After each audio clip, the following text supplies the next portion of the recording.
right, welcome back, everybody. Well, we don't want to think about winter too very much, but that's inevitable, so no point fighting it. Our next guests look forward to it. Well, they certainly look forward to aspects of it. Of course, they are members of the Regina Speedskating Club, where they ply their trade at the Mount Pleasant Oval when the outdoor skating season arrives, and hopefully a little while yet. They're indoors at the Staples Arena practicing their short track skating in the meantime. Here to talk about their club and their own particular adventures, Coach Taylor Luckner is back for, I don't know, third, fourth time? You're a regular, you're committed, you'll be back every time from now on. She brought two of her young skaters with her, working our way out towards the end of the table, Ella Kluche and Gracie Reynoldson. Welcome, ladies. Thank you. Taylor, we'll start with you. We're early days in terms of your season. You've only been going since the start of October, but how has it been going so far? So far, so good. We always start off a little bit slower, but other than that, we got lots of competitions coming up here fairly soon, so we'll be diving into those right away. What is membership looking like this year? Decent. We can always use more members, always. So if anybody's interested in that, you can always just go to our website, and we're always open to new members, always, always. Do you have, for lack of a better word, a try before you buy type of option? We no longer have that. If you want to come and just test it out for 1 or 2 nights, by all means, decide whether or not it's for you, and then you can always go from there. Excellent. Let's get a little bit of background on the ladies.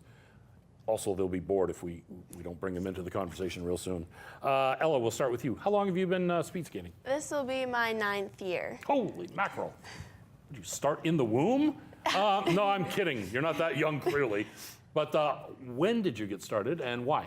I started when I was 3 because my brother was in speed skating and I always wanted to try it out when he was on the ice. So my parents just took me on one day and I loved it ever since then.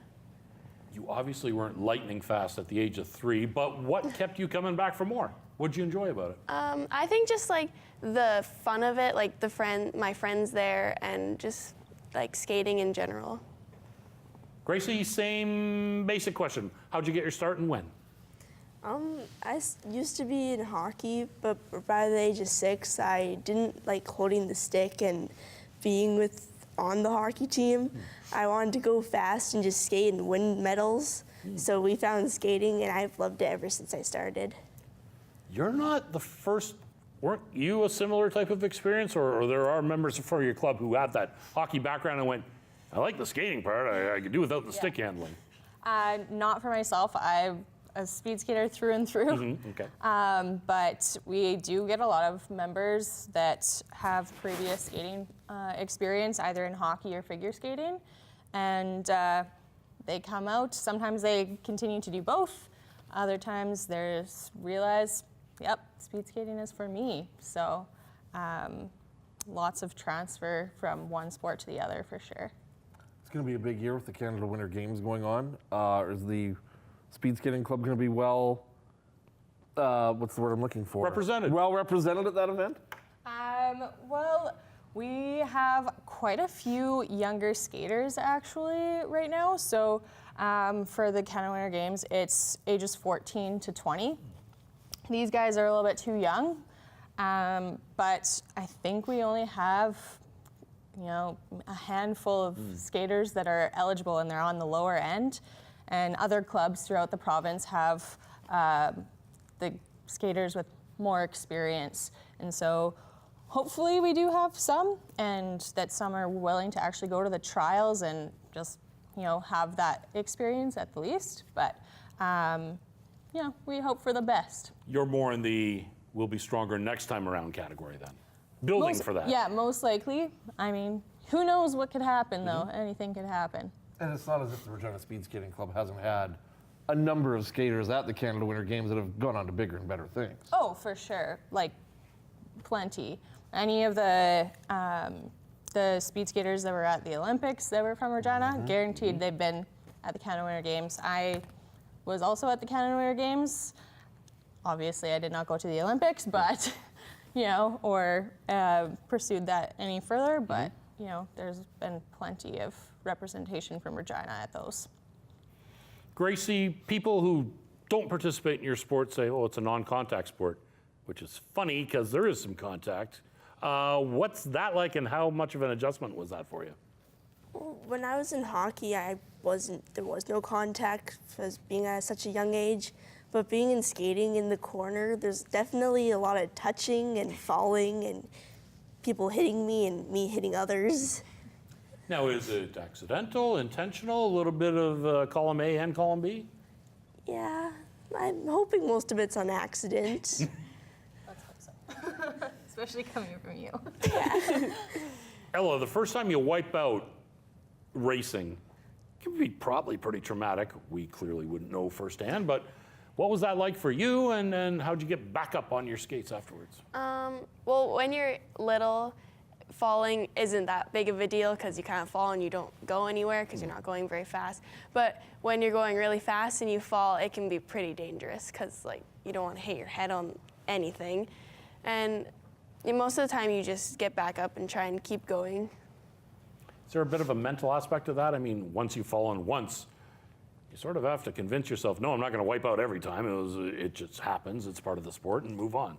Yeah, sometimes when you fall, it's because of your skates. So if your skates are still bad, you might be scared, but I've never really had that problem. Taylor, hockey can be an expensive venture for some. Speed skating, I'm guessing it's not that. What type of investment do people need to make when they want to get into speed skating? I think especially within our club, most of the equipment you can rent.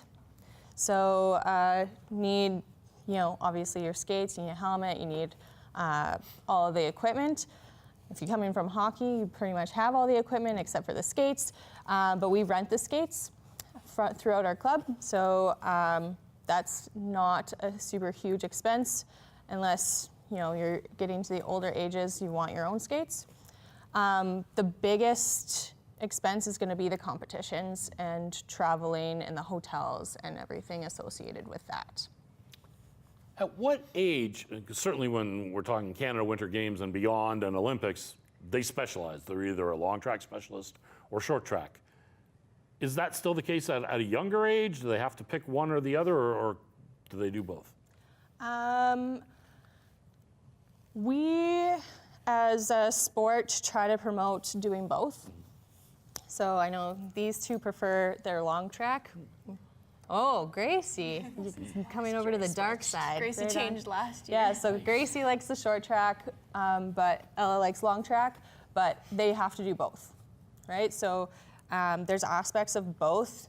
I think they're essentially different sports, but there's aspects of both of them that you can apply from one to the other. And it builds their technique and their abilities to do certain things in their racing and practice and everything like that. Probably not until you're getting into your older age range should you be specializing in one or the other. Makes sense. All right, well, thank you so much, ladies. Nice meeting you.